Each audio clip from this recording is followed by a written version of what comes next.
উত্তর কোরিয়ার ক্ষেপণাস্ত্র পরীক্ষার পর চীন সাগরে যুক্তরাষ্ট্র ও জাপানের নৌ মহড়া। উত্তর কোরিয়ায় ক্ষেপণাস্ত্র পরীক্ষার পরে এই অঞ্চলে উত্তেজনা বৃদ্ধি পাওয়ায় যুক্তরাষ্ট্র ও জাপানের নৌবাহিনী চীন সাগরে যৌথ নৌ মহড়া অংশ নিয়েছে। শুক্রবার স্থানীয় সংবাদ মাধ্যমে খবর একথা বলা হয়। চলতি সপ্তাহের প্রথম দিকে এই মহড়া শুরু হয়। মহড়া জাপানার ডেস্ট্রয়ার এবং ইউএস নেভি ক্যারিয়ার গ্রুপ অংশ নিয়েছে। যুক্তরাষ্ট্র জাপানের নাম প্রকাশে অনিচ্ছুক কর্মকর্তাদের বরাত দিয়ে জাপানের সানকেই শিম্বুন ডেইলি ও কিয়েটো নিউজ এ খবর জানায়। সানকেই জানায়, পরমাণু অস্ত্রধারী উত্তর কোরিয়ার বিরুদ্ধে সতর্ক সংকেত দিতে এই মহড়া অনুষ্ঠিত হচ্ছে।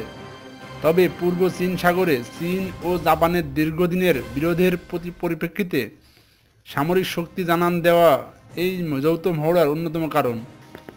আরও নতুন নতুন সংবাদের জন্য প্লিজ আমাদের চ্যানেলটিকে সাবস্ক্রাইব করুন এবং আমাদের সঙ্গে থাকুন।